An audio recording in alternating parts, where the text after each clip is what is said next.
எல்லாம் அல்ல திருவருளையும் குருவருளையும் வணங்கிக் கொண்டு நிறைவு நாளான என்று உங்களை வணங்கிக் கொள்கின்றேன். சிவஞான செல்வர்களாகிய உங்கள் அனைவருடைய திருவடிகளையும் நிறைவு சித்தாந்த வகுப்பிலே வணங்கிக் கொண்டு இன்றைய சிந்தனை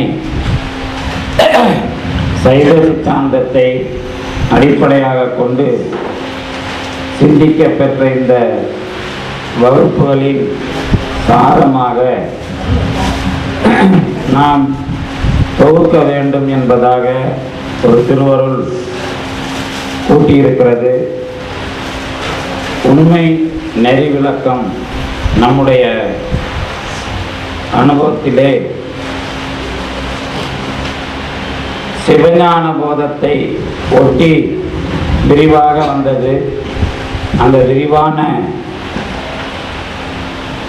சிந்தனைக்கு பிறகு கொடிக்கவி சிந்திக்க பெற்றது.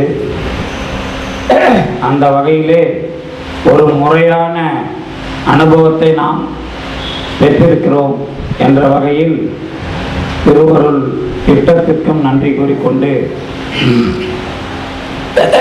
இந்த சைவ சித்தாந்த தொகுப்பு சிந்தனை அல்லது நாம் இதுவரைக்கும் சைவ சித்தாந்தத்தை இந்த முறைப்படுத்திய விஷயத்தை எப்படி தெளிவுபடுத்திக் கொள்வது என்பதுதான்.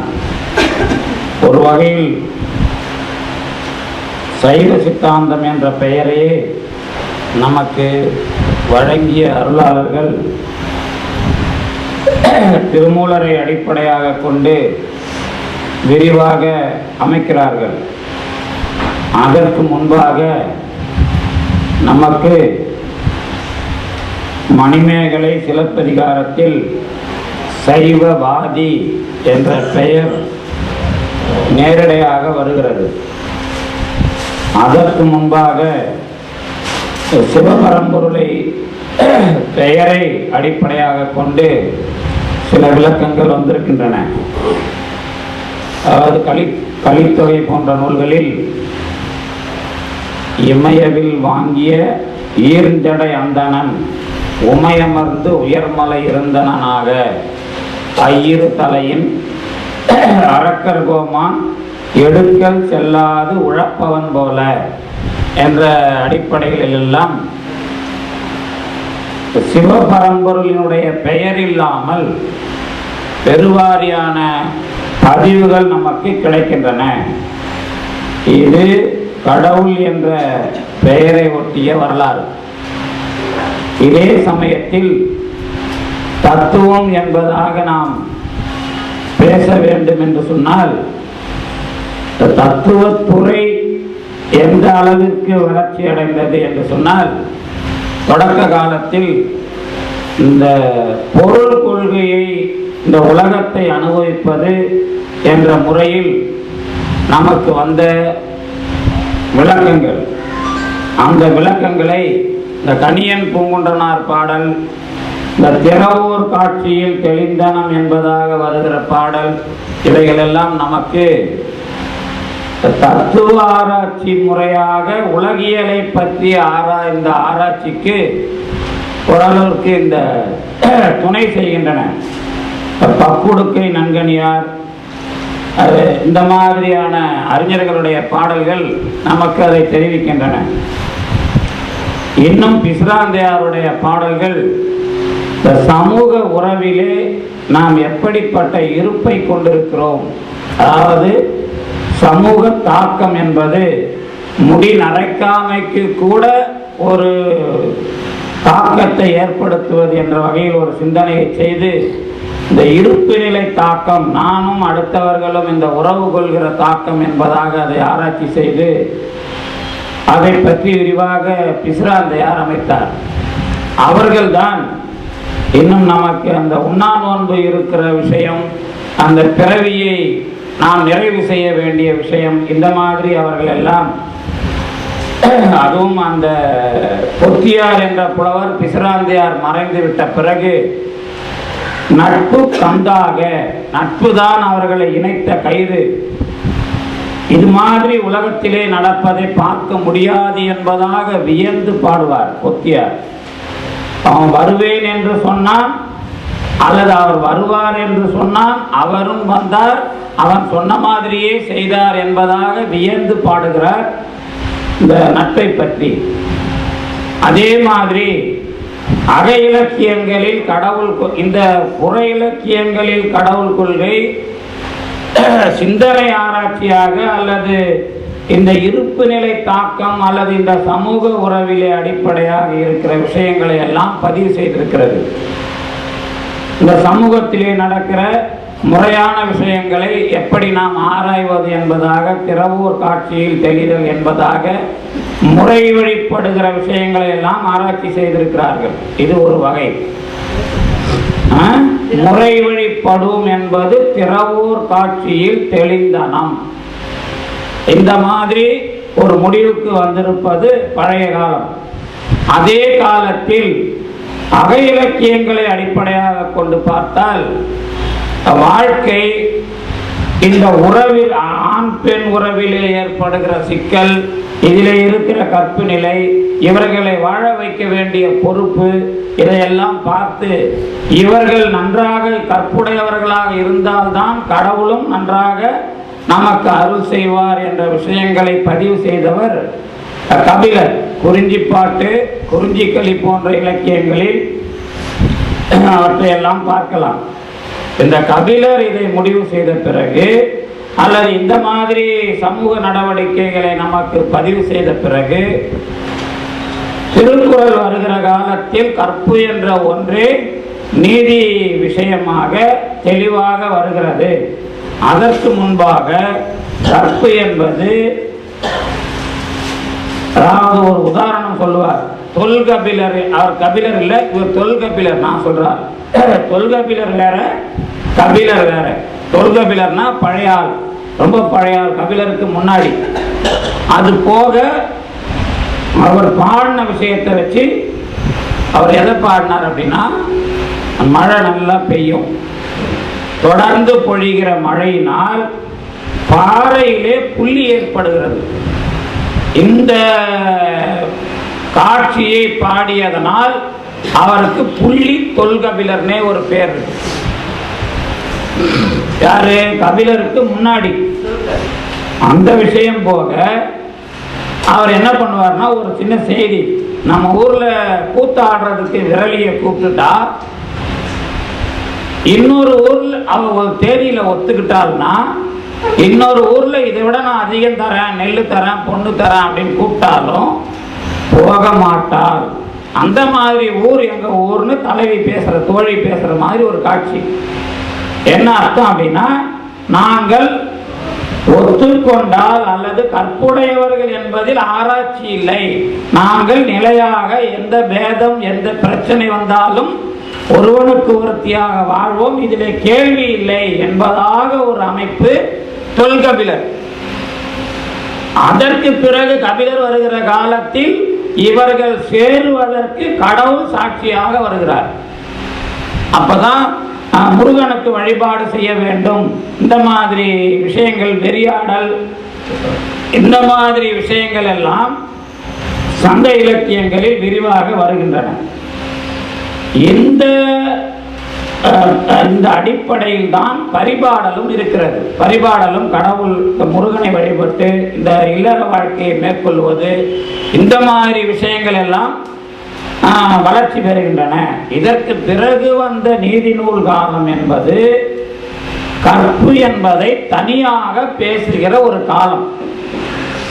கற்பு என்பதை ஏன் தனியாக பேச வேண்டும் என்றால், இந்த சமணர்களுடைய ஆதிக்கம், இந்த மாதிரி விஷயங்கள் எல்லாம் வந்த பிறகு, பொருளாதார நடவடிக்கைகள் விரிந்த பிறகு கற்பு என்பதை விரிவாக அதை நிலைநிறுத்த வேண்டும் என்பது போல ஒரு விஷயம் வந்தது.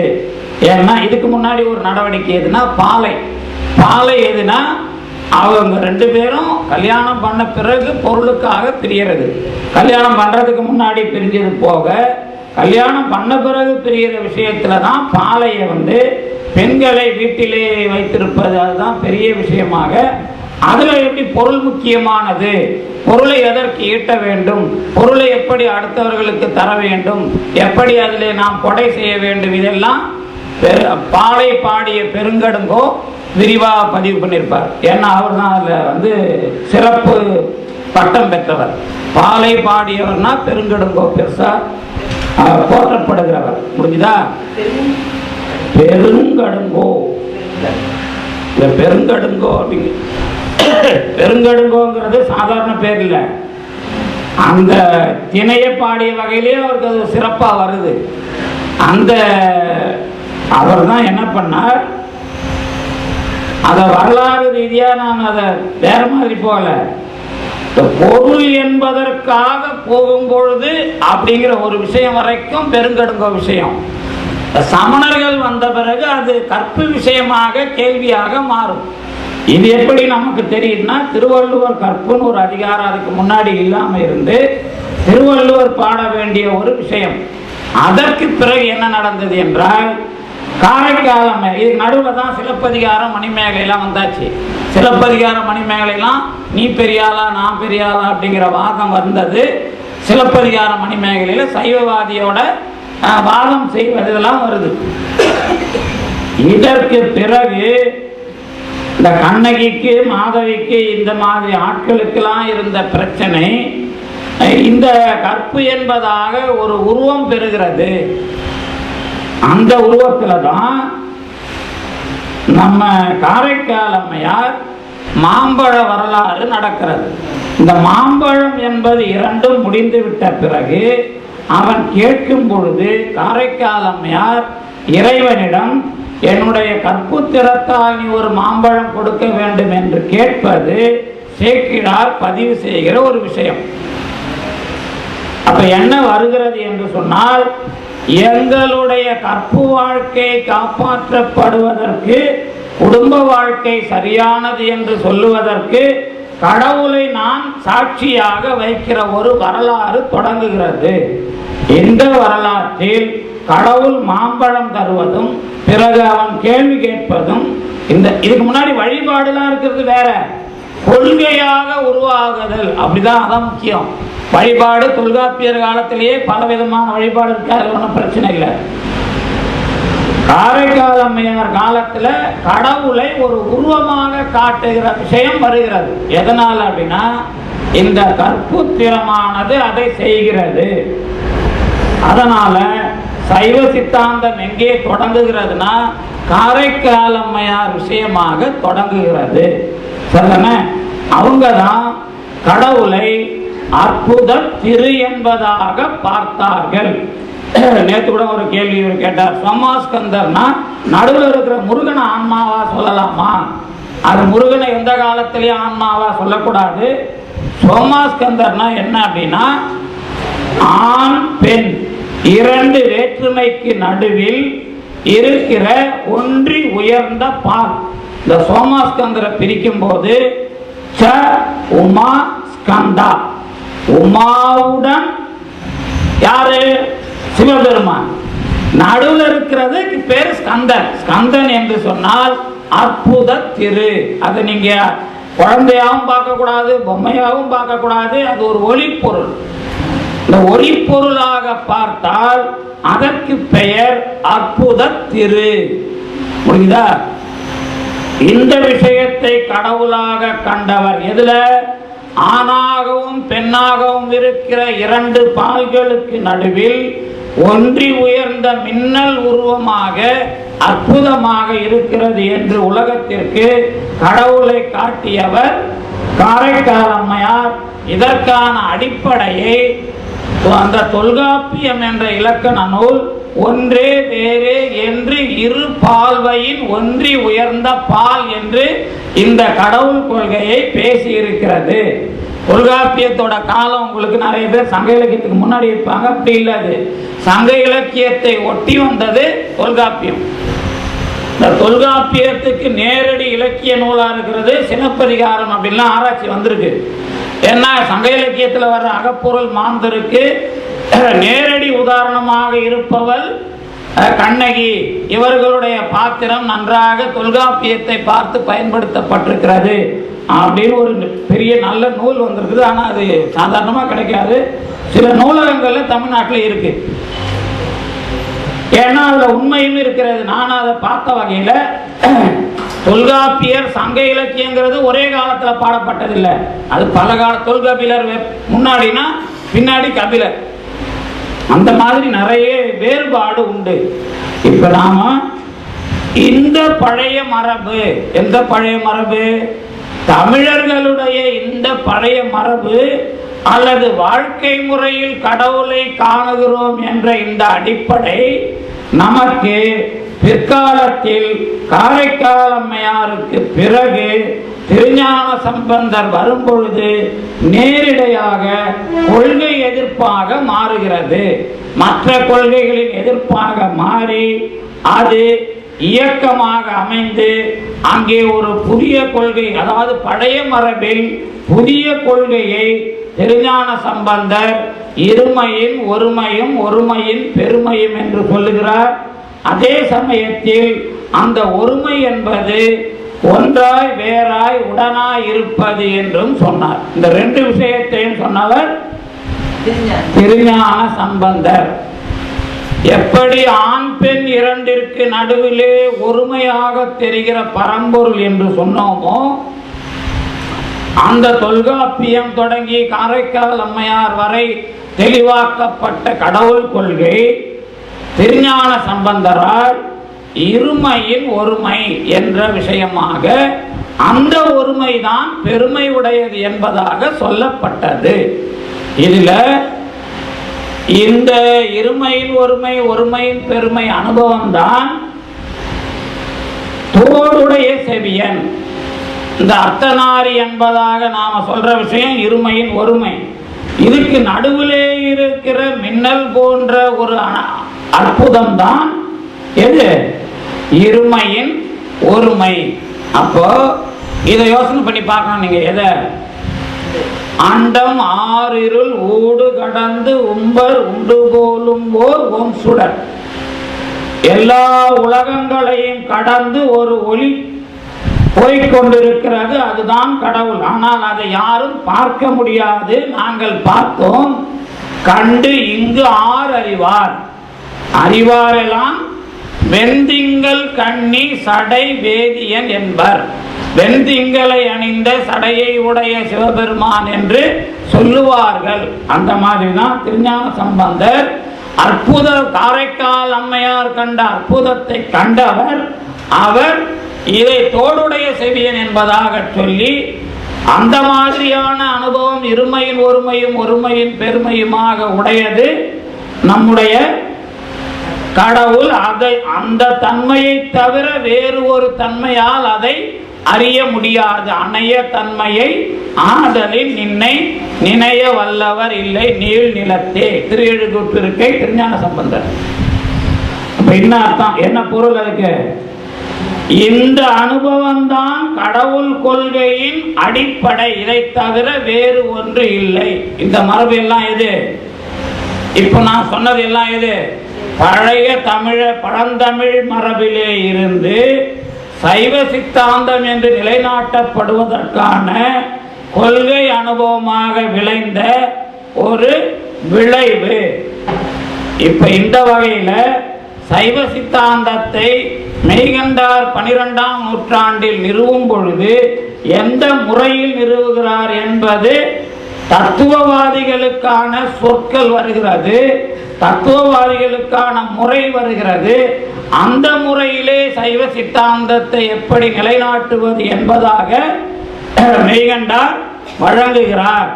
இந்த மெய்கண்டாருக்கு வாய்த்த சிவஞான முனிவர் தான் அதை விரிவாக அடுத்த கொள்கைகளை இப்படி விளங்கிக் கொள்ளுங்கள் என்பதாக மாபாடியம் செய்தார். புரிஞ்சா? இப்போ நமக்கு இரண்டு விஷயமா முதல்ல புரியணும். என்ன புரியணும் அப்படின்னா, இந்த கொள்கை எந்த மொழியில் இருந்தோ எந்த நாகரிகத்தில் இருந்தோ கடன் வாங்கப்பட்டது இல்லை. ஆனால் சொல்லப்படுகிற பொழுது எது எது எல்லாம் வந்திருக்கிறதோ அதை எடுத்து வைத்துக் கொண்டு நாங்கள் எங்கள் அனுபவத்திலே இருந்து விளக்குகிறோம். அப்ப எங்கள் அனுபவம் என்பதுதான் சமயம், ரிலிஜன். எங்களுடைய கொள்கை என்று நாங்கள் இப்பொழுது சொல்ல போவது பிலாசபி, தத்துவம், அதான் மதம். சரியா? இப்போ சமயம் சார்ந்த தத்துவமாக சைவ சித்தாந்தம் மெய்கண்டாரால் விளக்கப்படுகிறது. புரிஞ்சுதா? ரைட். இப்போ இந்த மேற்கோள் நூல்கள் எது அப்படின்னு கேட்டா, தொல்காப்பியம் தொடங்கி காரைக்கால் அம்மையார் அனுபவம் தொடங்கி எல்லா நூல்களுமே நமக்கு ஏற்றுக்கொள்ளப்பட்ட நூல்கள் தான். அந்த வகையில் உலகத்தில் எந்த நூல் வந்தாலும் நாங்கள் உண்மை என்று எல்லா நூல்களையும் முதலில் ஏற்றுக்கொள்ளுகிறோம். ஏற்றுக்கொண்டால் வேதமும் எங்களுக்கு உரிய நூல்தான், ஆகமமும் எங்களுக்கு உரிய நூல்கள் தான். இன்னும் அந்த லிஸ்டில் அந்த பட்டியலில் வரல, உலகத்தில் வேற நூல் வந்திருக்குதுன்னு சொன்னாலும் நாங்கள் உண்மை என்று முதலில் ஏற்றுக்கொள்ள தயார். இதான் நாம் எதையும் எல்லாமே உண்மை முதல் விஷயமா. அப்படி பார்த்தா எல்லா நூல்களையும் ஏற்றுக்கொண்டாலும் இந்த கொள்கையை நேரடியாக எதில் பார்க்கலாம் என்றால் திருமுறைகளிலும் மெய்கண்ட சாத்திரங்களிலும் பார்க்கலாம். திருமுறைகள் 12, மெய்கண்ட சாத்திரங்கள் 14. இந்த 14 மெய்கண்ட சாத்திரங்களும் நேரடியாக கொள்கையை சொல்பவை, அனுபவபூர்வமாக அமைத்துக் கொண்டிருப்பவை திருமுறைகள். புரியுதா? இப்போ இதுக்கு நமக்கு நூல்கள் நமக்கு எது பிரமாணங்கள் அப்படிங்கிற வகையில இதெல்லாம் ஒரு முறை.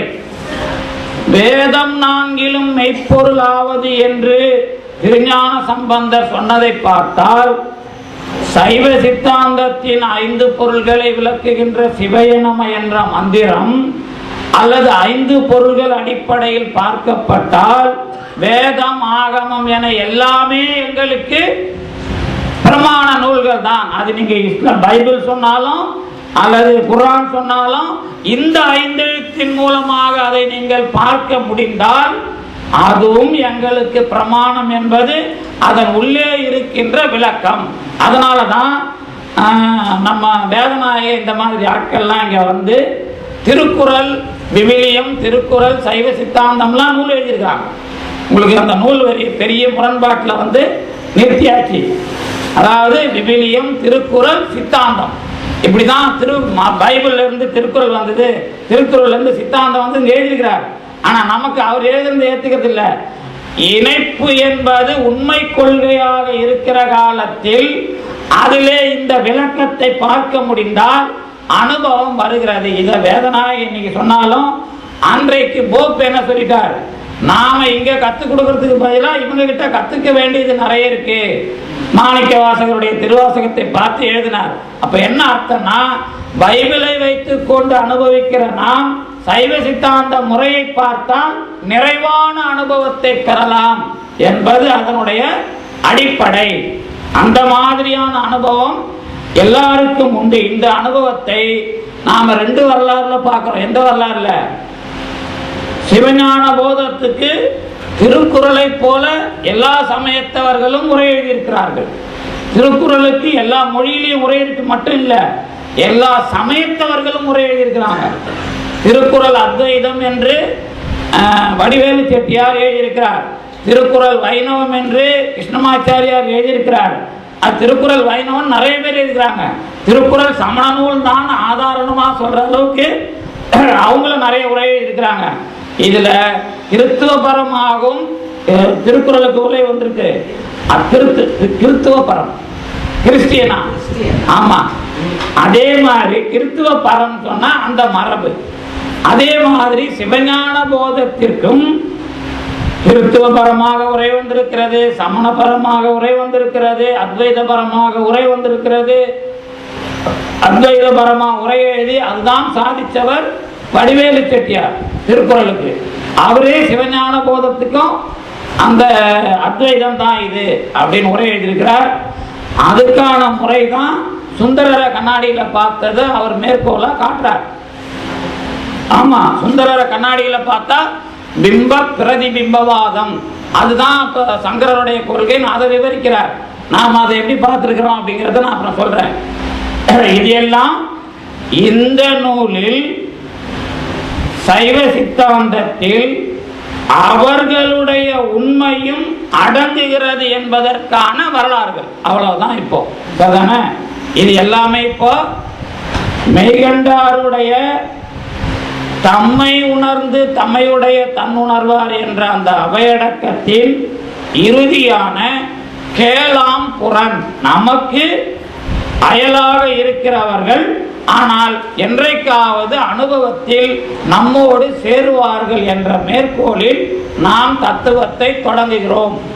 எப்படி பிரம்மசூத்திரத்தை வைத்துக்கொண்டு சங்கரர் முதலியவர்கள் தத்துவத்தை எப்படி, அதாவது முதல்ல வியாசர் எப்படி ஆரம்பிப்பார்னா அத்தாத்தோ பிரம்மஜிக்ஞாசா அப்படின்னு தொடங்குவாங்க. இது இனிமேல் சொல்ல போவது என்னவென்றால், இதுவரைக்கும் இருந்ததெல்லாம் போகட்டும், சர்வ சுருதி சமன்வயம் என்று தொடங்குவார்கள்.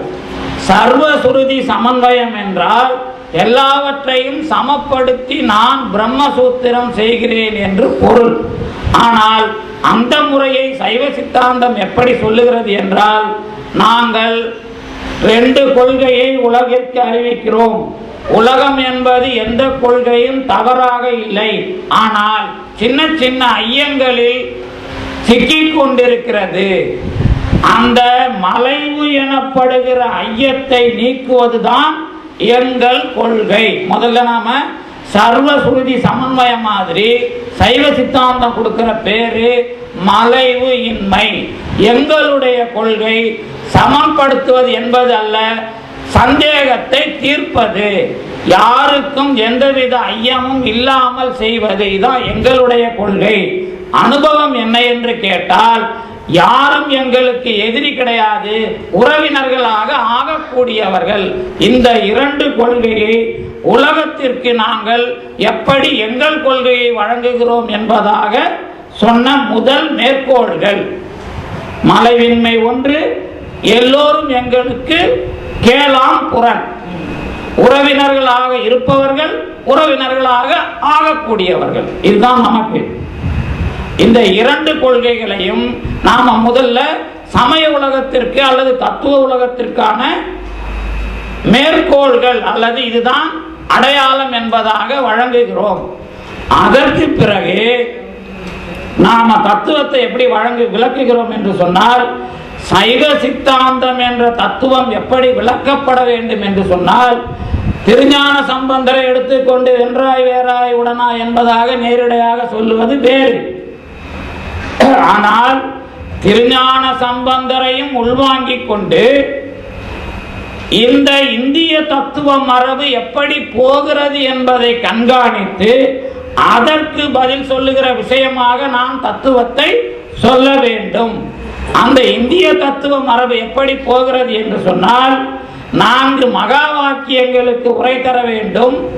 அகம் பிரம்மாஸ்மி, தத்துவமசி, அயமாத்மா பிரம்மம், பிரஜானம் பிரம்மம் என்ற இந்த 4 மகா வாக்கியங்களுக்கு அது நீ ஆகிறாய், நீ அது எது என்று கேட்டால் பிரம்மம், அதுதான் பிரஜானம் என்பதாக விளக்குகிற அந்த மகா வாக்கியங்களை நீங்கள் என்ன பொருளில் சொல்லுகிறீர்கள் என்பதாக விளக்க வேண்டும். அதற்கு அடிப்படை எது என்று கேட்டால், ஏகம் ஏவ அத்விதீயம் என்ற தொடர்.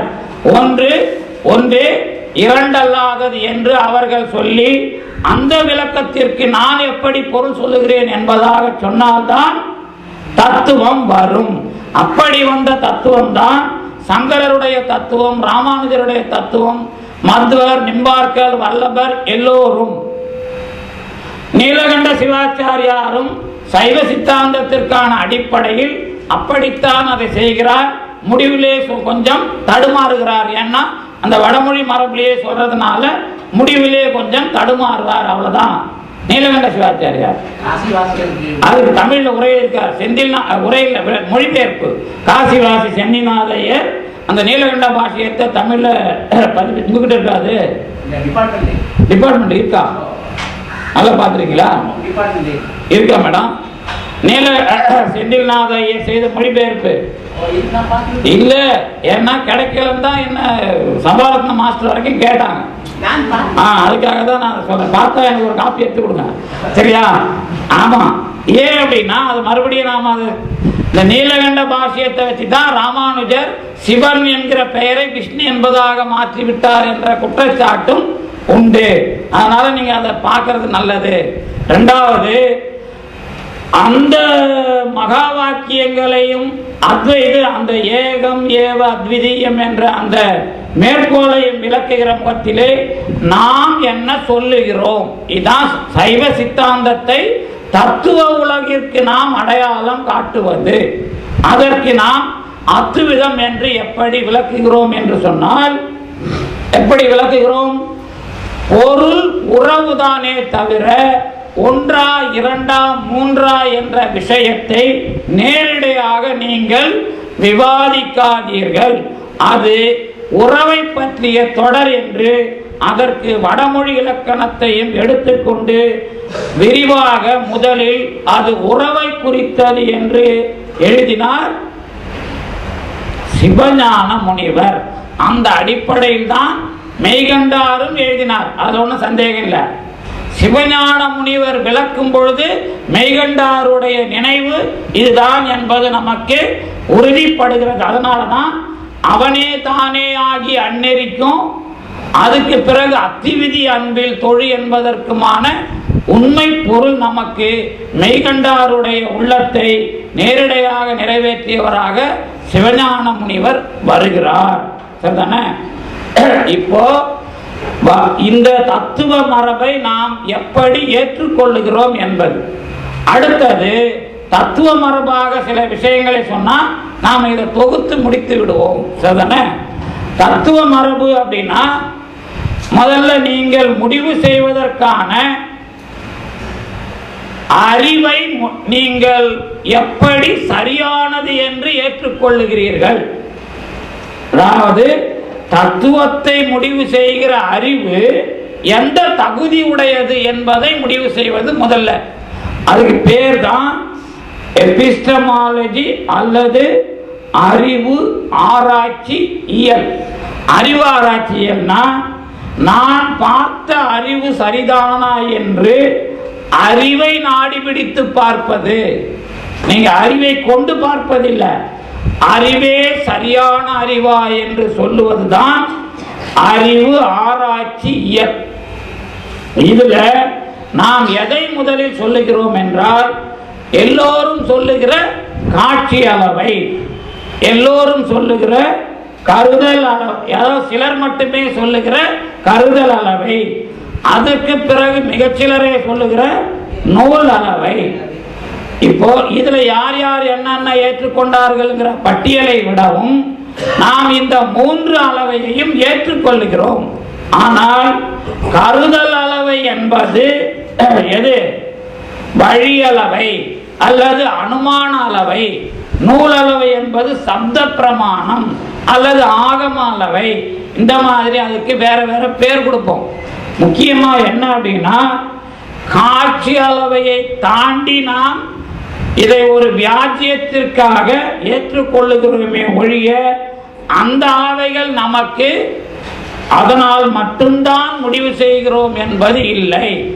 ஏனென்றால் காட்சி அளவையை தனித்துவமாக பிரமாணம் என்பதை கருவிகளின் மூலமாக பெறப்பட்ட அறிவு என்பதோடு மட்டுமில்லாமல் அதிலே ஆன்ம சித் சக்தி தான் இறுதி பிரமாணமாக இருக்கிறது என்று சொன்னதனால் இந்த காட்சி அளவையிலேயே கருதல் அளவையும் நூல் அளவையும் நமக்கு இணைகின்றன. எப்படி இணைகின்றன என்று கேட்டால், பொருளை பார்ப்பது என்பது பொருளின் ஒளியும் கண்ணின் ஒளியும் சூரிய ஒளியும் இணைந்து இந்த இலை பச்சை நிறம் என்று ஒரு நிறத்தையும் அந்த இலையின் வடிவத்தையும் பார்க்கின்ற அறிவு பெறுகிறது. இந்த அறிவு அந்த கண்ணின் மூலமாக பெறப்படுகிறது என்று சொன்னால் கண் மட்டுமே முடிவாக இல்லை. ஏனென்றால் கண்ணை போல காது கேட்கிறது, நாக்கு சுவைக்கிறது, மூக்கு முகர்கிறது, உடம்பு உருகிறது. இந்த ஐந்துக்கும் இப்படி அறிவு இருந்தால் எனக்கு ஒன்றன் பின் ஒன்றாக அவையெல்லாம் வராது, ஐந்தும் என்னை மோதும். எனவே இந்த கண்ணை தாண்டி மனம் என்ற ஒன்று இருக்கிறது. அந்த மனம் எனக்கு ஒன்றன் பின் ஒன்றாக இதையெல்லாம் அனுப்புகிற ஒரு கருவியாக கண்டிப்பாக தேவை.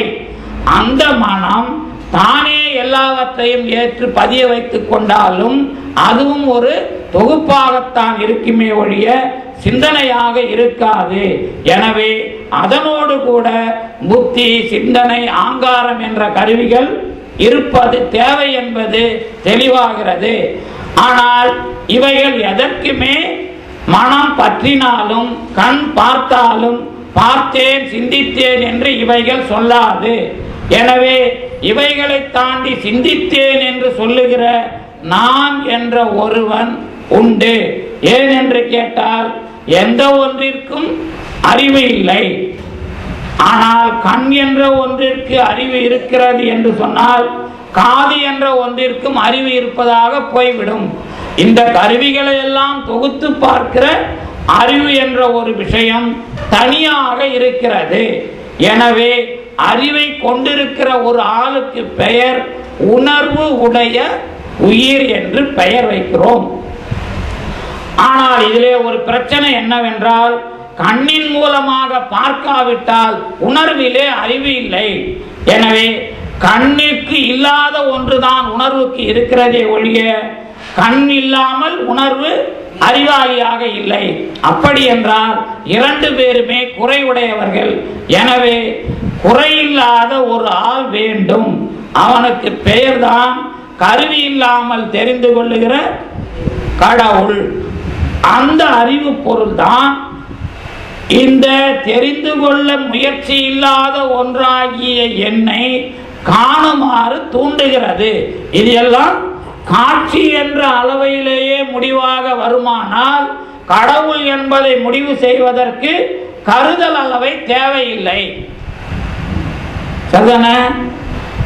கடவுள் என்பதை முடிவு செய்வதற்கு நூல் அளவை தேவையில்லை. ஆனால் நூல் அளவை எதற்கு உதவுகிறது என்று சொன்னால், எண்ணிலே பரம்பொருள் இருக்கிறது என்பதை தெரிந்து கொண்டால் அது எப்படிப்பட்டது என்பதையெல்லாம் தெரிந்து கொள்வதற்கும் எப்படியெல்லாம் அனுபவித்தார்கள் என்பதை தெரிந்து கொள்வதற்கும் நூலளவை தேவைப்படுகிறது. சரிதானே? ஆனால் பொருளை முடிவு செய்வதற்கே அது தேவையில்லை. காட்சி அளவை ஒன்றே போதும். காட்சி அளவையை பற்றிய விரிவான ஆராய்ச்சியே எனக்கு கடவுளை பற்றிய முடிவையும் தருகிறது. புரியுதா? ரைட். இப்போ இந்த பொருள் அனுபவத்தில் யார் தலைமை உடையவனாக இருக்கிறான் என்று கேட்டால் நான் குறையுடையவன் தான். ஆனால் என்னால் தான் இது போதும் என்பதாகவும் இதுதான் என்பதாகவும் முடிவு செய்கிற நிலை இருக்கிறது. வேறு ஒரு ஆள் எனக்கு துணை செய்தாலும் இப்படி ஒரு விஷயத்தை தெரிந்து கொள் என்று அவன் என்னை தூண்டவில்லை. தெரிந்து கொள்ள துணையாக இருக்கிறானே ஒழிய நீ இதைத்தான் முடிவாக பெற வேண்டும் என்று செய்யவில்லை. எனவே முடிவு செய்கிற ஆன்மாவின் அறிவு ஆற்றல், அதுதான் சித் சக்தி. அறிவு ஆற்றல், ஆன்மாவின் சித் சக்தி அல்லது அறிவு ஆற்றல் தான் முடிவான பிரமாணம். இப்போ இதுவரைக்கும் காட்சி அளவை. இதுக்கு பிறகு இந்த சிவம், ஞானம், போதம் என்று காட்சி அளவையினுடைய அறிவை நாம் வேறுபடுத்த வேண்டும். எப்படி வேறுபடுத்துவது என்று கேட்டால் முதல்ல அந்த மெத்தடாலஜி வரும். எந்த மெத்தடாலஜி? பார்க்கப்பட்ட பொருள்கள் எல்லாம், கண்ணினால் பார்க்கப்பட்ட பொருள்கள் எல்லாம் தோன்றி நின்று அழியும். எப்படி என்று கேட்டால், என்னால் பார்க்கப்பட்டது என்ற ஒரு பொருள் சடப்பொருள். சடப்பொருள் நான் உங்களை பார்த்தாலும் என்னை பார்த்தாலும் பொருளை பார்த்தாலும் மலரை பார்த்தாலும் எதை பார்த்தாலும் பார்க்கப்பட்ட வகையில் அதை நல்லா அண்டர்லைன் பண்ணிக்கணும். பார்க்கப்பட்ட வகை என்று சொன்னால் கண்ணின் மூலமாக பார்க்கப்பட்ட வகையில் பார்க்கப்பட்ட பொருள் அறிவுடைய பொருள் இல்லை. நான் அடுத்தவருடைய கண்ணை பார்க்கிறேன், அதற்கு அறிவு இல்லை. அந்த பூவை பார்க்கிறேன், அதற்கும் அறிவு இல்லை. பார்க்கப்பட்ட பொருள் எந்த ஒன்றிற்கும் அறிவு இல்லை. சரிதானே? அந்த பார்க்கப்பட்ட பொருள் எப்படி இருக்கிறது என்று கேட்டால், கண்ணு, காது, மூக்கு இதெல்லாம் சேர்த்து வச்சாதான் உடம்பு. பூ, கிளை, இலை, தண்டு இதெல்லாம் சேர்த்து வச்சாதான் மரம். நாற்காலி, 4 காலு, பலகை, உட்காரது இதெல்லாம் சேர்த்து வச்சாதான் நாற்காலி.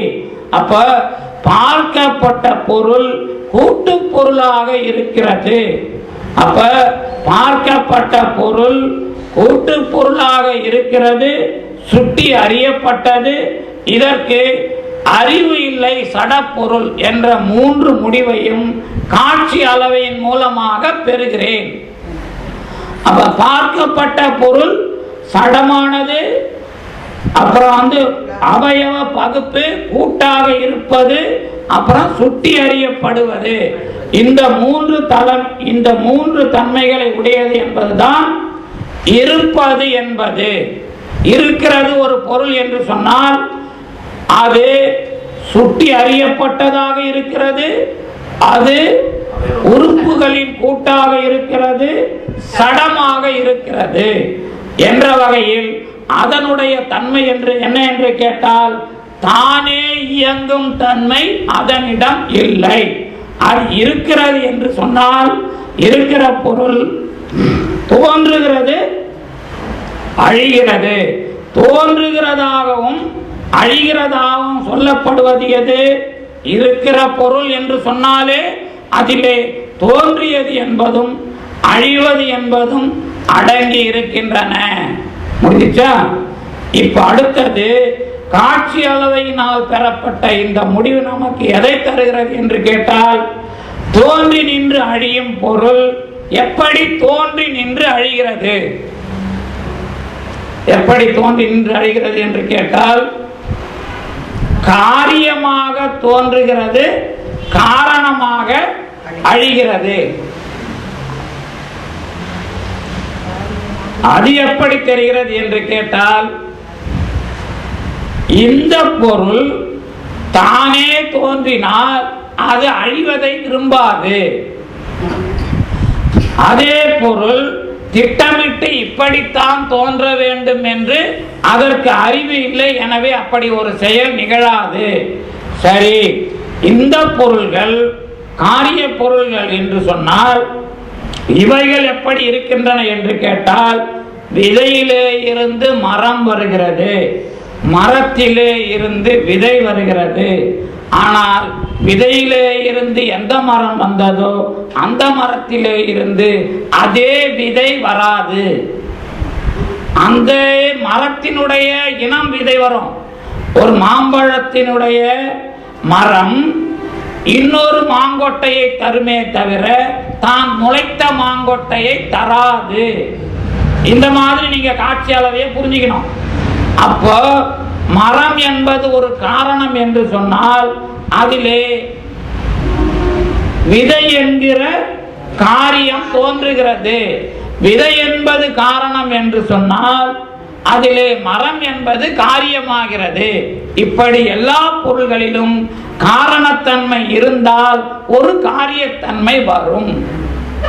ஆனால் காரியத்தன்மையே காரணத்தன்மையை தராது என்பது எதிலே தெரிய வருகிறது என்று கேட்டால், ஒரு பெட்டையிட்ட முட்டை சேவல் குஞ்சாக வந்தால் அதிலே முட்டை வராது. எனவே காரியத்தில் இருந்து காரணம் கண்டிப்பாக வரும் என்பதிலே இடர் உண்டு. ஆனால் காரணத்திலே இருந்து கண்டிப்பாக காரியம் வரும். எனவே அந்தத்தில் இருந்துதான் ஆதி என்பதை இந்த உலக பொருள்களின் காட்சியிலே நான் தெளிவாக பெறுகிறேன். இன்னொன்று, இந்த உலக பொருளினுடைய காட்சி ஒவ்வொரு பொருளிலும் காரணத்தன்மையும் இருக்கிறது, காரியத்தன்மையும் இணைந்திருக்கிறது. எனவே அதை காரண காரியம் என்று சொல்ல வேண்டுமானால் அதை நான் எப்படி சொல்லலாம் என்று கேட்டால், அந்தமாதி ஒவ்வொன்றிலேயும் முடிவும் தொடக்கமும் இருக்கிறது. ஆனால் முடிவு என்பது முதன்மையானது. அது இல்லை என்றால் தோற்றம் என்பது இல்லை. இப்படி நான் காட்சி பொருள்களை வைத்தே ஒரு முடிவுக்கு வருகிறேன். முதல் விஷயம், காட்சி பொருள்களுடைய நிலவரம் இப்படி. சரி, தோன்றி நின்று அழிகிற இந்த விஷயத்திலே காரணகாரிய சம்பந்தம் வெளிப்படுத்தப்படுகிறது என்று சொன்னால் அதனுடைய விதியாகவே இருக்குமா என்று கேட்டால், அந்த விதியை சடப்பொருள்கள் தானளவில் கொண்டிருக்கும் என்பதாக பௌத்தம் முதலியதில் பேசினார்கள். ஆனால் நாம் என்ன சொன்னோம் என்று கேட்டால், அது தானே நடத்தினால் அதற்கு என்று ஒரு நோக்கமில்லை, பயன்பாடு இல்லை. அப்படி பார்த்தால் பயன்பாடும் நோக்கமும் கண்டிப்பாக இருக்கிறது என்று சொன்னால் அதை அதற்காக தயாரிப்பவன் ஒருவன் வேண்டும். இப்படிதான் நாம பார்க்கணும். நோக்கமும் பயன்பாடும் இல்லை என்று சொன்னால் எல்லாம் இஷ்டத்திற்கு தோன்றுகின்றன என்பது பொருளே. நாங்கள் ஒன்றும் குறை வைக்கவில்லை. ஆனால் நோக்கமும் பயன்பாடும் இருக்கிறது என்று சொன்னால் அதற்கு நிமித்த காரணம் ஒன்று வேண்டும். நிமித்த காரணத்தை தான் நாம குயவன் என்பதாக சொல்லுகிறோம். களிமண்ணைத்தான் நாம உலகப் பொருள்களுக்கான மூலமான மாயை என்று சொல்லுகிறோம். பானையைத்தான் உலகப் பொருள்கள் என்று சொல்லுகிறோம். இந்த பானை எதற்காக படைக்கப்பட்டது என்றால் தண்ணீர் பிடிக்க ஒருவன் வாங்கி செல்லுவான். இன்னொன்று, பானையை உருவாக்குவதற்கு சக்கரம் முதலிய கருவிகளும் தேவைப்படுகின்றன. இப்படி தேவைப்படுகின்ற கருவிகளும் பயன்படுத்துகிறவனும் துணை காரணங்கள். களிமண் என்பது முதற் காரணம். இப்படி பார்க்கப்பட்ட பொருள் மூலமாக இந்த பொருள்களுக்கு முதற் காரணம் உண்டு. ஆனால் அவைகளே நிமித்த காரணம் இல்லை. அப்போ நிமித்த காரணம் ஒருவன் அறிவாளியாக இந்த சடப்பொருள்களின் பேராக இருந்து படைக்கிறான். அப்போ படைக்கிறவன் துணை காரணமாக எதை கொள்ளுகிறான் என்று கேட்டால் அந்த தன்னுடைய கருவி பயன்படுத்துபவன் என்ற வகையில் அவன் அந்த பொருளுக்காக தன்னுடைய ஆற்றல்களை அல்லது வினையை பயன்படுத்துகிறான். இரண்டாவதாக ஆன்மா பயன்படுத்த வேண்டும் என்பதற்காக படைக்கிறான்.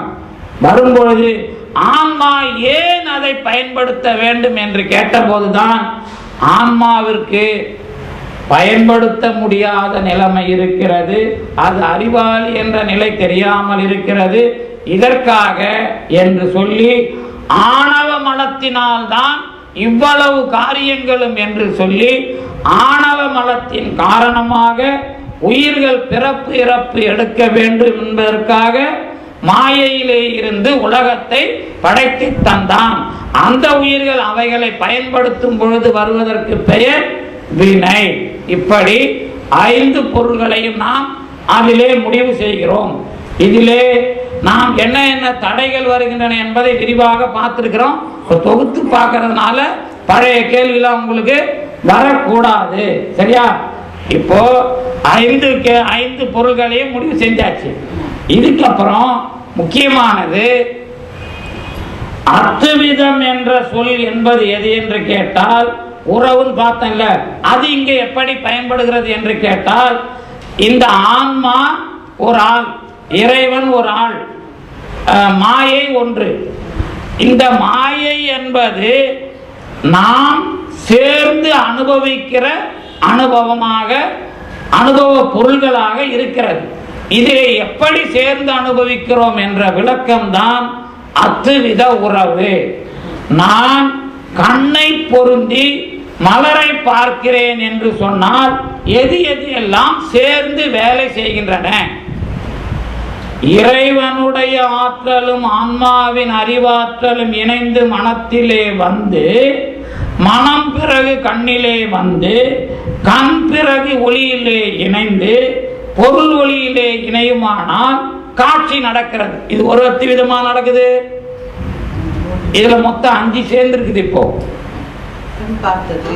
கண் பார்த்ததிலே மனம் சேருகிறது, மனத்தோடு ஆன்மா சேர்ந்திருக்கிறது, ஆன்மாவோடு இறைவன் சேர்ந்திருக்கிறான். இது வரைக்கும் 4 இருக்கு. வெளியில போனா மலர் இருக்கிறது அல்லது இலை இருக்கிறது. இந்த இலைக்கு ஒரு சூரிய ஒளி இருக்கிறது. மொத்தம் எத்தனை? இலை, சூரிய ஒளி, கண், மனம், அப்புறம் ஆன்மா, இறைவன். இதுவும் 6 ஆதாரம் தான். இதுவும் 6 ஆதாரம் தான். 6 ஆதாரத்தில உடம்புல மட்டும் இல்ல, ஒவ்வொரு செயலுக்கும் 6 இணைப்புகள் தேவை. இந்த 6 இணைப்பிலே நான் பெறுவது காட்சி என்று சொன்னால் அத்துவித உறவை எங்கே எப்படி தெளிவாக பார்க்கிறோம்.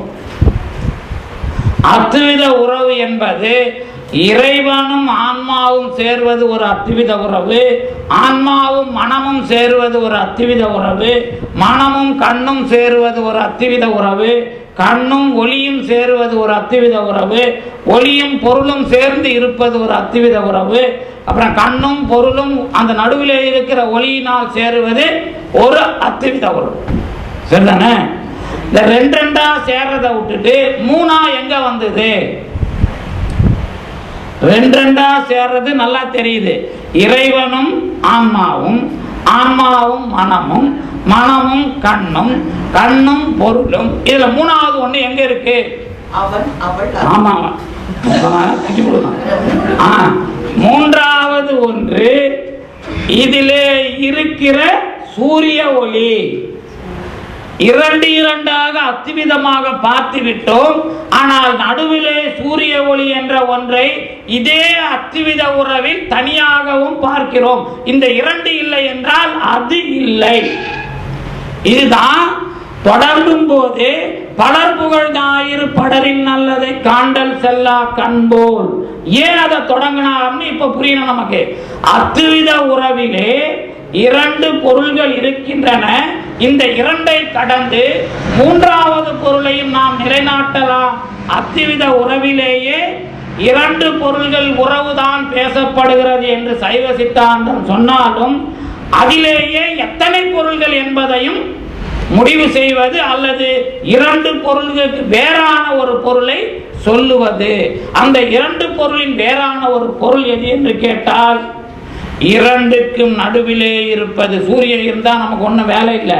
ஆனா 2ம் சேரும் போது சூரியன் இருக்கிறான், கண்ணும் பொருளும் சேருகிறது. கண்ணொளியிலையும் சூரிய ஒளி சேருது, பொருளொளியிலையும் சூரிய சேருது, நடுவுல சூரிய ஒளி இணைக்குது.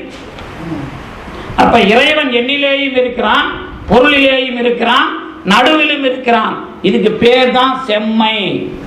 இதுதான் செம்மையுள் நிற்பராகில் சிவகதி விளையும். இதுதான் சென்னா போதார், இதுதான் செஞ்சொல், இதுதான் செம்மை. இந்த விஷயம்தான் நடு.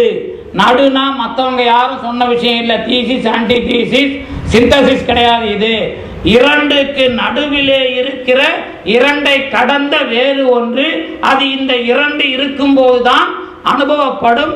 இதைத்தான் தொல்காப்பியன் ஒன்றே வேறே என்று பால் வயின் ஒன்றி உயர்ந்த பால் என்றார். இதைத்தான் காரைக்கால் அம்மையார் ஒரு பால் திருமால் ஒரு பால் உமை நடுவில் மின்னுருவம் மின்னுருவம் என்று அற்புதமாக பேசினார். அதைத்தான் திருஞான சம்பந்தர் இருமையின் ஒருமையும் ஒருமையின் பெருமையும் என்று சொன்னார். இப்போ அத்துவித உறவிலேயே நான் 3வது ஒரு பொருளை சொல்லுகிறேன். இது பொருள் முடிவு. இதை எப்படி நாம பார்க்கிறோம் அப்படின்னா, இப்ப நான் ஏற்கனவே ஒன்று சொல்லியிருக்கிறேன். என்ன சொல்லியிருக்கிறேன்? நானும் மாயையும் சேர வேண்டும். எதுக்கு சேரணும்? ஆணவத்திலிருந்து வெளியே வர்றதுக்கு. மாயை பெருமான் எப்படி சேர்க்கிறான் என்றால், மாயை நம்மோட சேர்மா. சரி, இந்த சேர்க்கையும் கலப்புமான விஷயத்தை அந்த உறவை விளங்கிக் கொண்டால் அத்துவிதம் என்பதன் மூலமாக சைவ சித்தாந்தம் எப்படி வருகிறது என்பது தெளிவாகும். அப்போ உலகத்தை பார்க்கும் பொழுது ஐம்பூதங்களின் கலப்பாகவும் மயக்கமாகவும் இருக்கிறது. மயக்கம் என்பது எது என்று கேட்டால், மரத்தை வெட்டினால், மரத்தின் எரித்தால், மரத்தின் சாம்பல் மண்ணிலேயும் நீரிலேயும் ஆகாயத்திலேயும் ஐம்பூதங்களில் கலக்கிறது. இதற்கு பெயர் சேர வேண்டிய இடத்தில் சேருகிறது. இப்படி சேர்ந்தால் இரண்டு என்ற ஒன்று இருக்காது, ஆனால் மயங்கி போய் ஒன்றாக ஆகும். இதுக்குதான் தாதாத்மிய உறவின் பேர். ஆனா அத்விதம் என்று சொன்னால் இரண்டு வேறுபட்ட பொருள்களின் சேர்க்கை.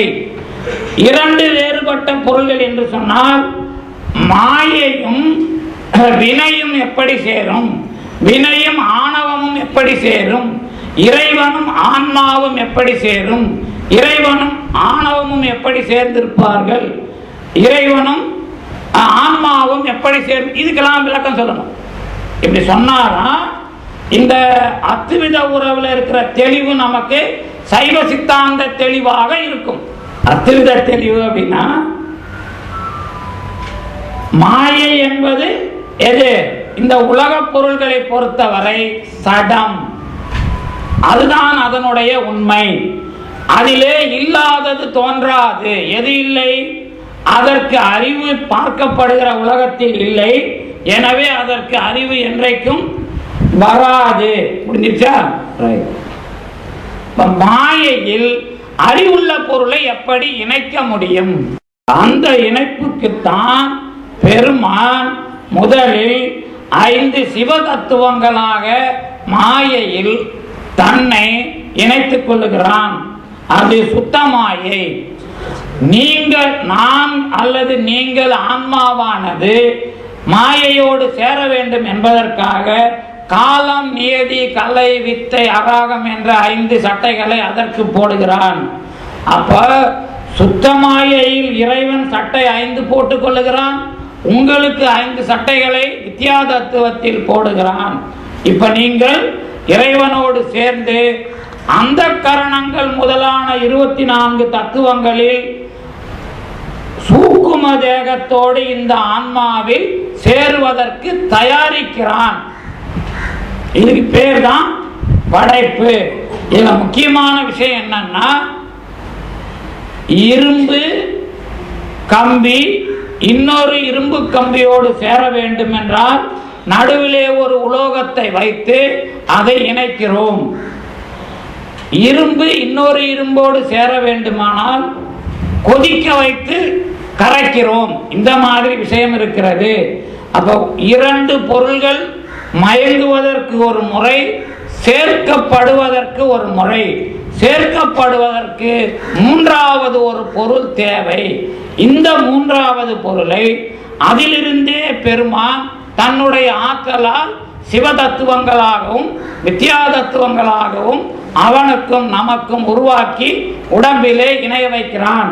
இதுல நாம் அத்வித கலப்பாக இந்த உடம்பிலே சேர்ந்தாலும் நமக்கு என்ன பெயர்?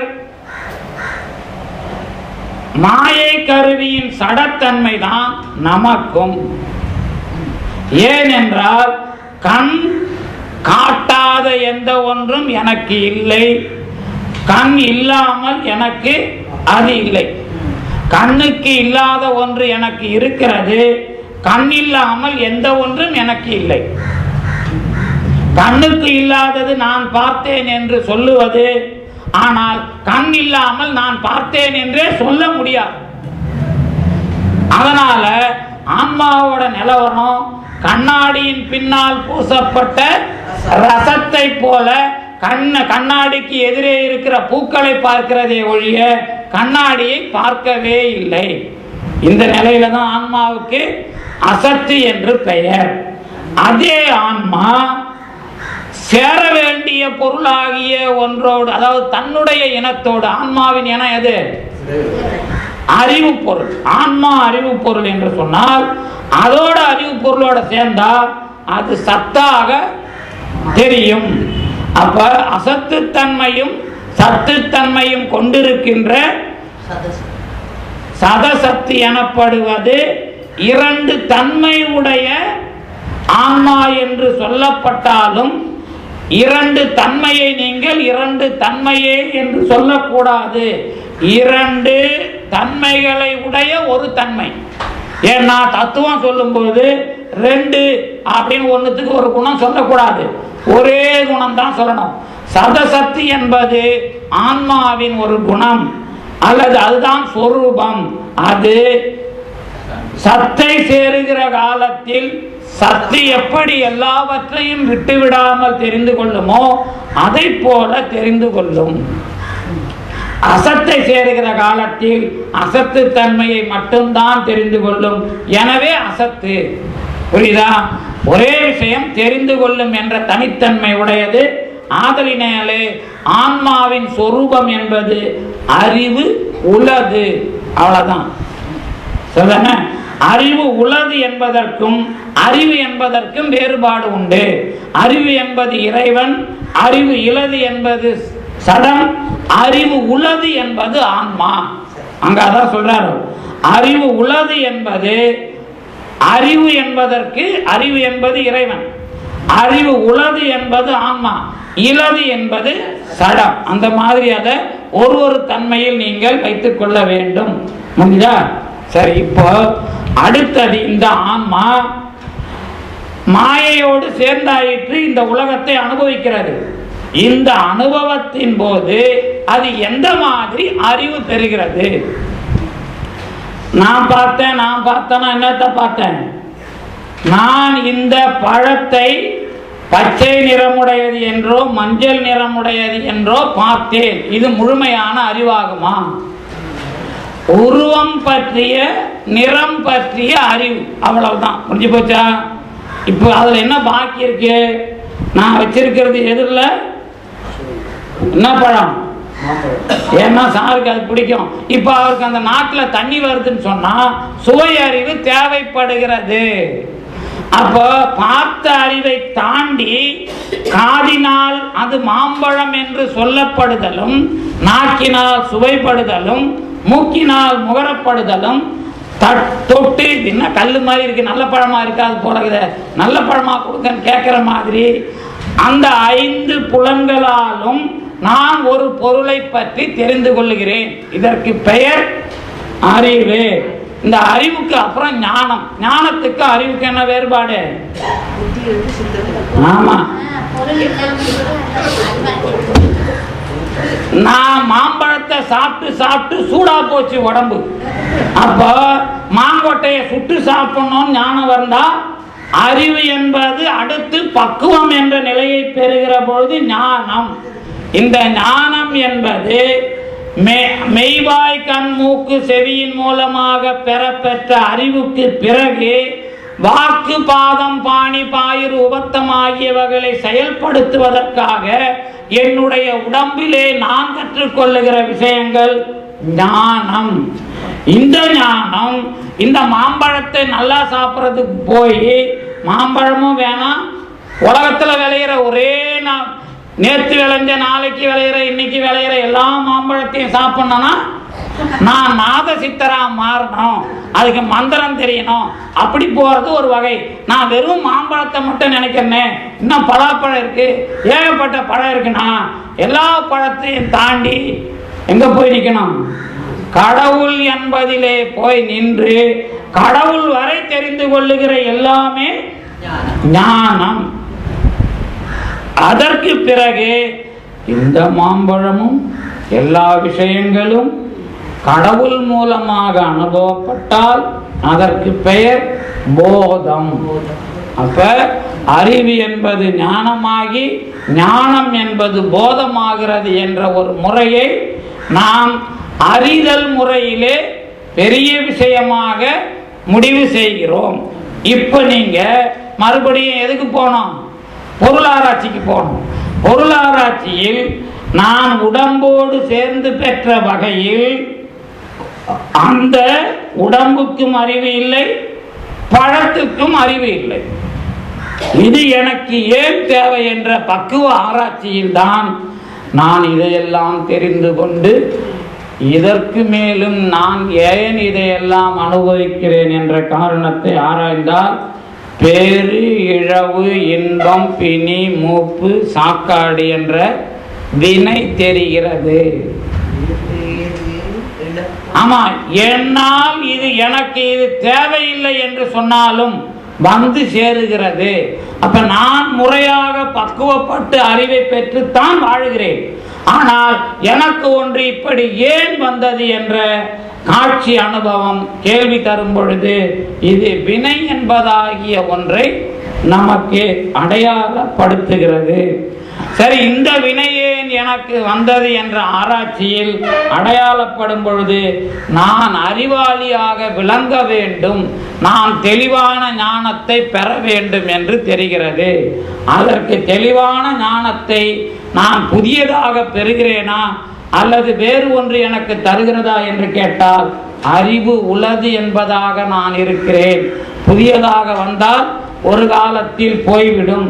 எனக்கு அதே மாதிரி இல்லாதது வருகிறது என்பது போல ஆகும். அதையெல்லாம் இல்லை, அறிவு உள்ளது நான்.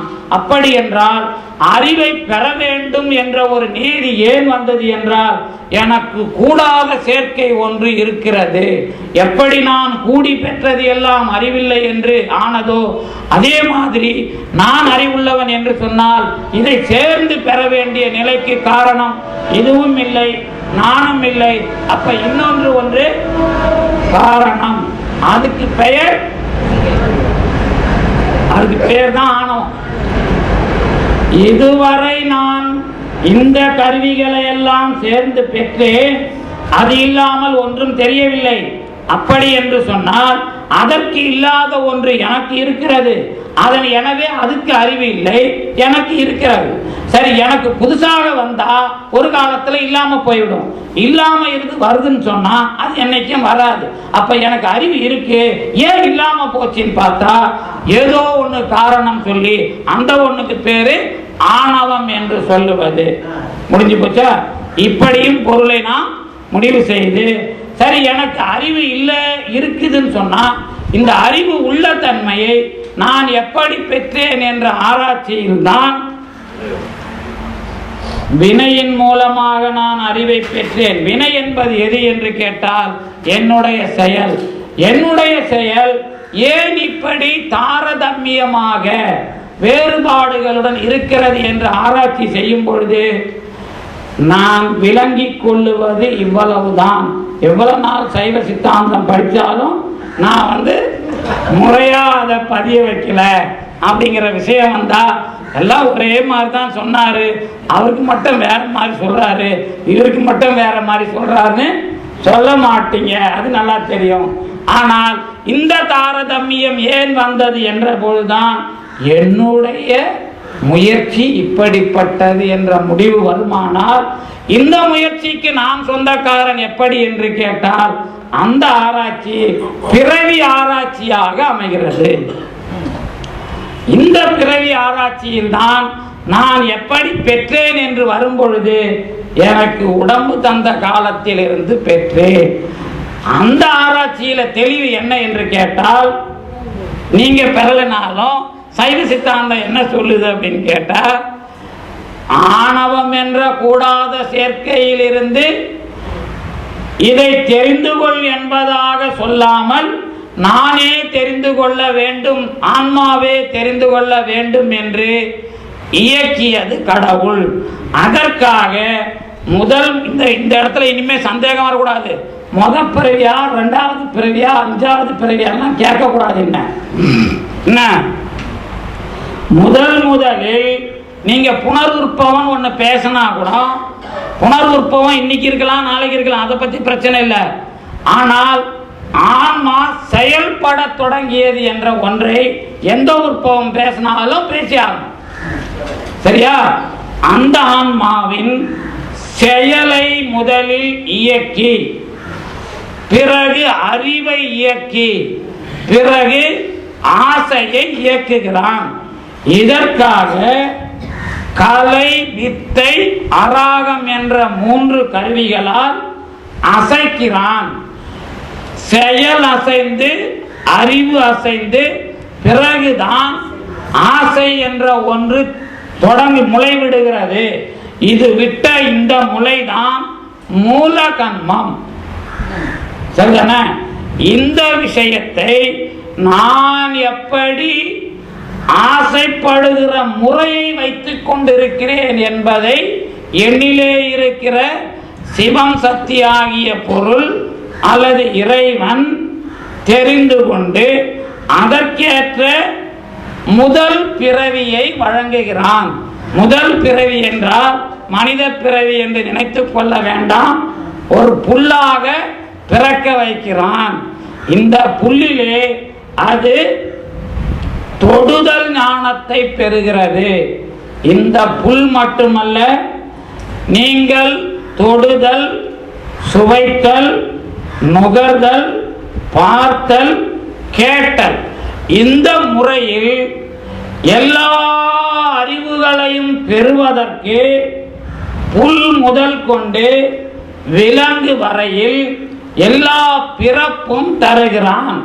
இந்த பிறப்பிலே என்ன விசேஷம் என்று கேட்டால், தொடுவது, பார்ப்பது, கேட்பது மட்டுமில்லை, இதிலே இருக்கிற நுட்ப உணர்வும் உங்களுக்கு எந்த அளவுக்கு வருகிறது. எத்தனை தொடை சொன்னாலும் எனக்கு ஏறவில்லை என்று சொல்கிறீர்களா, அல்லது எத்தனை தடவை தொட்டாலும் சொரணை இல்லை என்று சொல்லுகிறீர்களா? இந்த மாதிரி தெரிந்து கொள்ள வேண்டும் என்றால், தொட்டா சினிங்கியாகவும் அனிச்சமாகவும் அப்புறம் என்ன மாதிரி எல்லாம் பிறவி உண்டோ அந்த நுட்ப உணர்வுக்கான பிறவிகளை முறையாக தருகிறான். இதிலே முக்கியமான ஒன்று, நுட்ப உணர்வோடு கூட அன்பு முதலான பண்புகளையும் நாம் எந்த அளவிற்கு மிருகங்களில் பயிற்சிப்படுகிறோம்.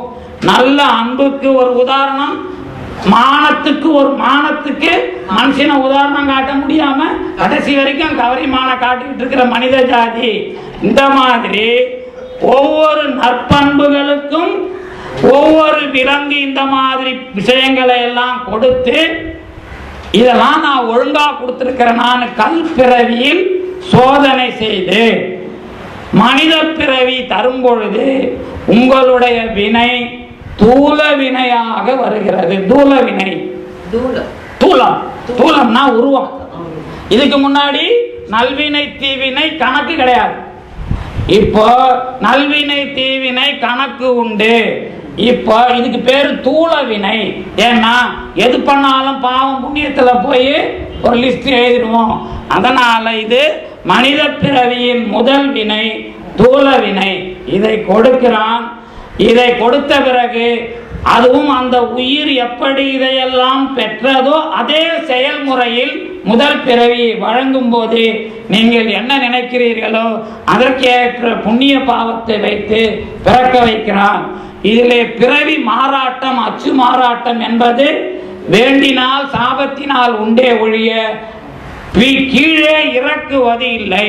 மனித பிறவிக்கு பிறகு நீங்கள் அடங்கவில்லை என்றால் அசுரனாக பிறக்க வைப்பான் அல்லது பேயாக பிறக்க வைப்பான்.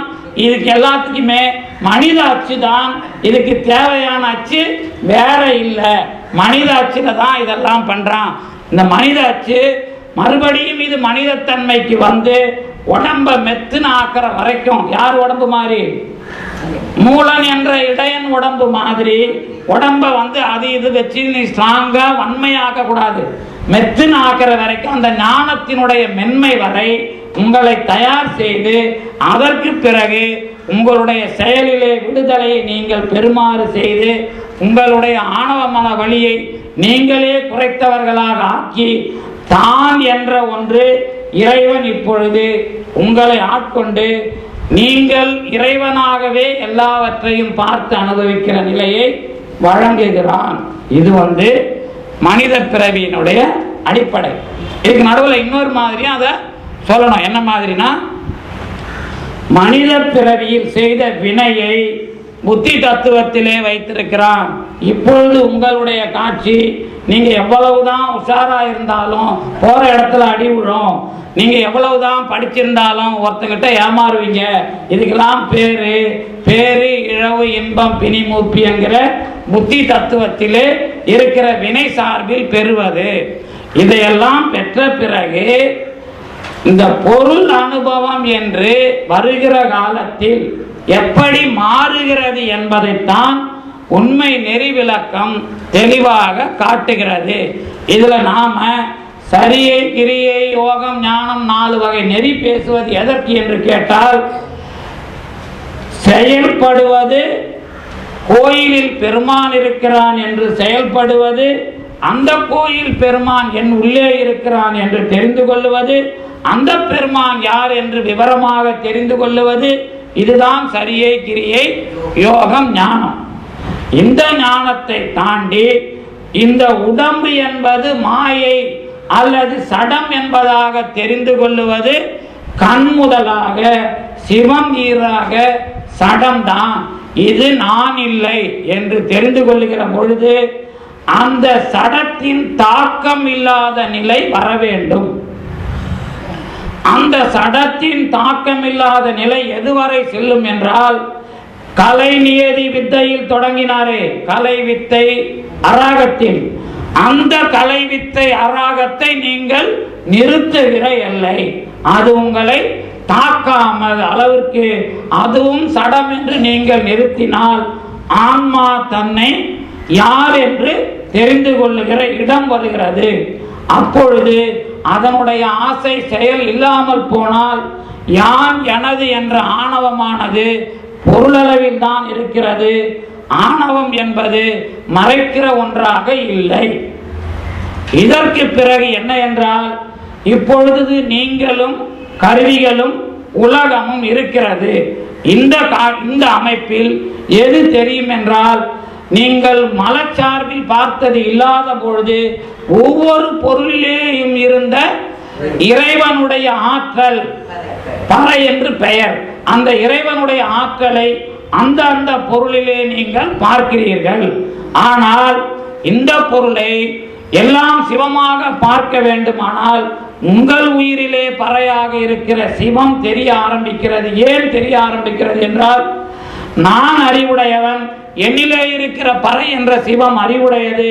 சரியான சேர்க்கை வந்த பொழுது சிவம் என்பது ஞானம் என்பதும் ஆன்மா ஞானம் என்பதும் தெரிய வர, எதிரிலே இருக்கிற பொருள் எல்லாம் பறை என்பது போய் சிவம் என்பதாக காட்சி தரும். ஆனால் அந்த பொருளின் அனுபவமாக அதை பெறாமல் அந்த பொருளின் அனுபவமாக பெறுவது சுயம் பிரகாசம். அந்த பொருளிலே எண்ணிலே இருக்கிற சிவம் அதிலே இயங்குகிறது என்பதாக பார்த்தால் எல்லா பொருளையும் சிவமாக பார்க்கிற காட்சி. அங்கே சிவத்தின் உண்மை அந்த பொருளை வாழ வைக்கிற இருக்கிறது என்று தெரிந்து கொண்டு நான் அந்த பொருள் விஷயமாக எதையும் அனுபவிப்பேனே தவிர செய்ய மாட்டேன். வினை தாக்கம் ஆணவ தாக்கம் இல்லை. இப்பொழுது நான் புத்தி, எனக்கு இருக்கிற புத்தி என்பது, எனக்கு இருக்கிற சித்தம் என்பது, எனக்கு இருக்கிற மனம் என்பது, எனக்கு இருக்கிற ஆங்காரம் என்பது எது? பறை என்ற இறைவனும் சிவமும் ஆகிய நிலை. இப்பொழுது சிவம் என்பது எல்லாமாகவும் இருக்கும் பொழுது பொருள் இருந்தாலும் என்னுடைய அனுபவம் சிவமாக இருப்பதனால் எல்லாவற்றையும் சிவத்தை பார்க்கிற அனுபவம் வருகிறது. அந்த சிவ அனுபவம் புத்தி என்பதிலேயும் இருப்பதனால் புத்தி என்பது அது தன்னளவில் இயங்காமல் வினையாக இயங்காமல் சிவமாக இயங்குகிறது. இப்பொழுது புத்தி என்ற ஒன்று பெயரை பெறாமல் சிவம் என்ற ஒன்றே பெயரை பெற்று ஞானத்தை தருவதனால் அது அற்புதம். இப்பொழுது எனக்குள்ளே எல்லா பொருள் அனுபவமும் இன்பமாக இருக்கும். அது சிவானந்தம். இந்த காலத்தில் நான் செயல்படுவது எல்லாமே உங்களைப் போல கொலை புலை என்பது போல அல்ல. எல்லாமே சிவத்தின் செயல். அந்த நிலையில் விளங்குபவர்கள் சண்டீஸ்வரரும் சிறு தொண்டருமாகிய அடியவர்கள் என்பதாக சைவ சித்தாந்தத்தை உண்மை நெறி விளக்கமாக அமைத்து இந்த பெருமானை அனுபவித்து நீங்கள் உங்களை உயர்த்தி கொண்டால் உங்களுக்காக பாடுபட்ட இறைவன் வெற்றி பெற்றவனாகிறான். இப்பொழுது அவன் தூக்கி பிடிக்கிற கொடி விடை கொடி. இப்பொழுது கொடியேறிய நிலையில் ஆன்மா அருளை சேர்ந்து எல்லோருக்கும் எடுத்துக்காட்டாக உலக மக்களை வாழ வைப்பதாக அருளை விளங்க வைத்துக் கொண்டு உயரத்தில் மேல்நிலையில் நிற்கிறது. இது சைவ சித்தாந்தத்தின் நிறைநிலை என்பதாக சொல்லி நன்றி கூறி விடைபெறுகின்றேன். நன்றி.